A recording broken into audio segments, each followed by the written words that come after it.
Hello learners, welcome to N academy. मेरे पीछे आप जो ये तस्वीरें देख रहे हैं, ये आप में से किसी के लिए भी नई तस्वीरें तो नहीं है। हमारे देश में जब कभी भी इलेक्शंस होते हैं तो इस तरह की तस्वीरें हर एक न्यूज चैनल पे दिखती हैं। जैसे कि अभी हमारे देश में रिसेंटली जम्मू एंड कश्मीर में इलेक्शन हुआ, साथ ही साथ महाराष्ट्र और झारखंड में इलेक्शन अभी चल रहे हैं। इसका मतलब ये बात तय है सर कि बहुत जल्द हमें हर एक न्यूज चैनल में दिखेंगे इस तरह के पोल्स, जहां हर एक न्यूज चैनल वाला आपको बता रहा होगा कि भाई कौन सी पार्टी जीत रही है, किसको कितनी सीटें मिली और आखिरकार पावर किसके पास जाने वाली है और लोगों ने किसको चुना है। लेकिन क्या आपने कभी ये सोचा कि ये जो पोल्स आपको बताए जाते हैं इनमें फर्क क्या होता है? यानी कि एग्जिट पोल, ओपिनियन पोल, ये अलग अलग पोल्स हैं क्या? उसके साथ ही साथ क्या आपने कभी ये सोचा कि ये जो पोल्स हैं क्या ये सच में इलेक्शन का रिजल्ट बदल सकते हैं? क्यों इसके लिए इतनी स्ट्रिक्ट गाइडलाइंस हैं? और साथ ही साथ अगर कोई गाइडलाइन है तो वो क्या है? और उसके साथ क्या आपने कभी इस बारे में सोचा कि ये जो पोल्स होते हैं ये एक्चुअल में जनरेट कैसे किए जाते हैं और क्या इसमें किसी प्रकार का कोई इंफ्लुएंस हो सकता है? आज इन सारी की सारी चीजों को हम अपने इस वीडियो में समझेंगे। तो चलिए शुरुआत करते हैं। बात अगर पोल्स की करी जाए तो हमारे देश में मेजरली दो टाइप के पोल्स लिए जाते हैं। एक होता है एग्जिट पोल और दूसरा होता है ओपिनियन पोल। लेकिन इससे पहले कि हम समझें कि ये एग्जिट पोल और ओपिनियन पोल है क्या, हमें सबसे पहले देखना होगा हमारे इंडियन इलेक्शंस को। बात अगर इंडियन इलेक्शंस की करी जाए तो हमारे देश के लिए ये बहुत ही ज्यादा इंपॉर्टेंट त्योहार है। क्यों है सर? क्योंकि हर एक डेमोक्रेसी के लिए होना भी चाहिए। इस समय हमारे देश के लोग चुनते हैं कि उनके देश में पावर में कौन रहेगा और कौन ये बात तय करेगा कि हमारे देश में कैसे कानून हो, हमारा देश कैसे चले और लोगों के वेलफेयर के लिए किस तरह से काम किया जाए। अब इस चीज में हमारे देश के लोग वोट डालते हैं और अपने लीडर्स को चुनते हैं।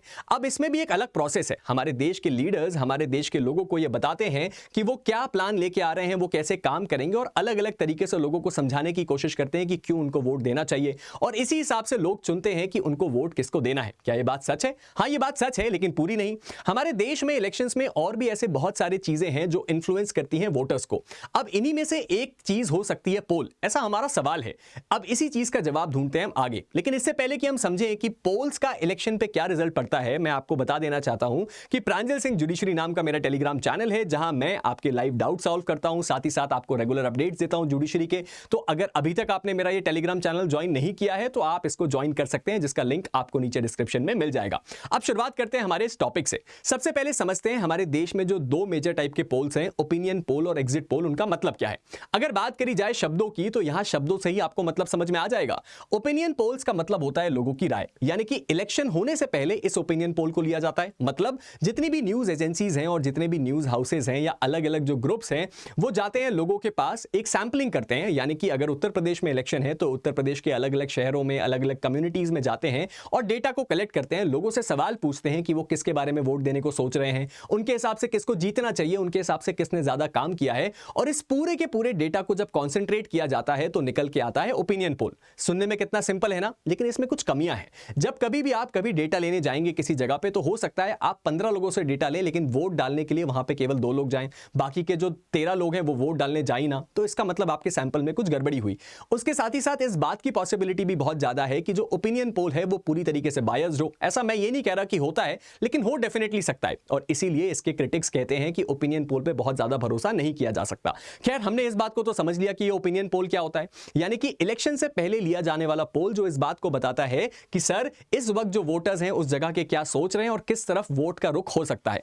इसके बाद आता है एग्जिट पोल। ये भी नाम से क्लियर है सर। एग्जिट पोल का मतलब होता है बाहर जाना, यानी कि एग्जिट का मतलब जो बाहर जाना होता है, एग्जिट पोल का मतलब भी एग्जैक्टली वही होता है।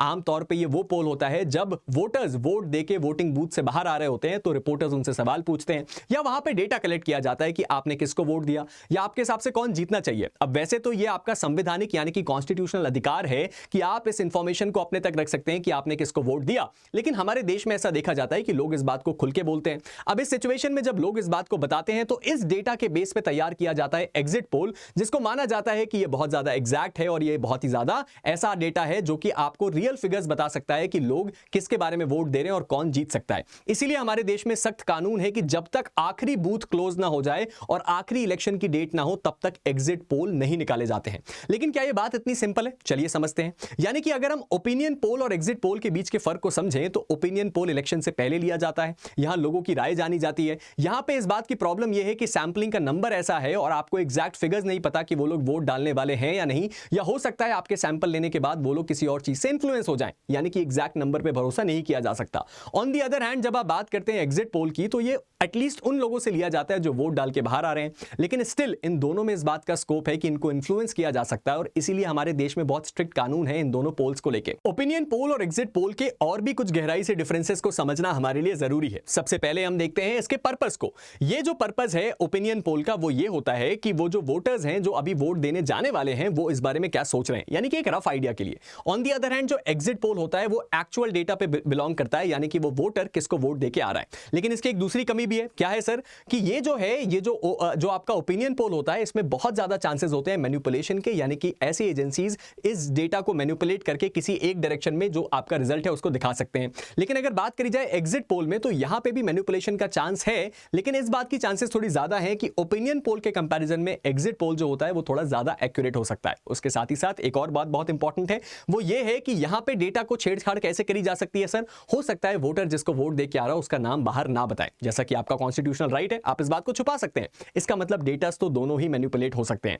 उसके बाद जो है आपको एक और चीज क्या देखनी है सर? एक कम एक्यूरेट है, एक थोड़ा ज्यादा एक्यूरेट है। यहां पे किस तरीके से लिया जाता है? यहां पे सर्वे करवाया जाता है, इंटरव्यू करवाया जाते हैं, सवाल पूछे जाते हैं और एक सैंपल पॉपुलेशन को उठाया जाता है। यानी कि आप पूरी उत्तर प्रदेश की जनता से तो नहीं पूछ सकते कि आपने किसको वोट दिया, लेकिन ऑन दी अदर हैंड यहां पे भी इंटरव्यू करवाया जाता है वोटर्स का, लेकिन यहां पे जो सैंपल का नंबर है वो बहुत अच्छा है क्योंकि एग्जैक्ट वही लोग इसका जवाब दे रहे हैं जो वोट दे के आ रहे हैं। तो ये था हमारा वीडियो जिसमें हमने डिस्कस किया कि ओपिनियन पोल और एग्जिट पोल में एक्चुअल में फर्क क्या होता है और कैसे वो इंडियन इलेक्शंस में काम करते हैं और क्यों इनके लिए बहुत ही ज्यादा स्ट्रिक्ट रेगुलेशंस है। अगर ये वीडियो पसंद आया तो आप हमारे वीडियो को लाइक और हमारे चैनल को सब्सक्राइब जरूर कीजिएगा। और हाँ, आपका क्या ओपिनियन है कि जो इलेक्शन के रिजल्ट्स हैं उनको पहले बताना और उनके बारे में जो पोल्स दिए जाते हैं वो कितना सही और कितना गलत, और उसमें अगर कोई स्ट्रिक्ट मैकेनिज्म होना चाहिए तो वो कैसा होना चाहिए, इन सब चीजों के बारे में नीचे कमेंट सेक्शन में जरूर बताइएगा। मिलता हूं एक नई वीडियो के साथ, तब तक के लिए stay motivated and keep learning. Thank you.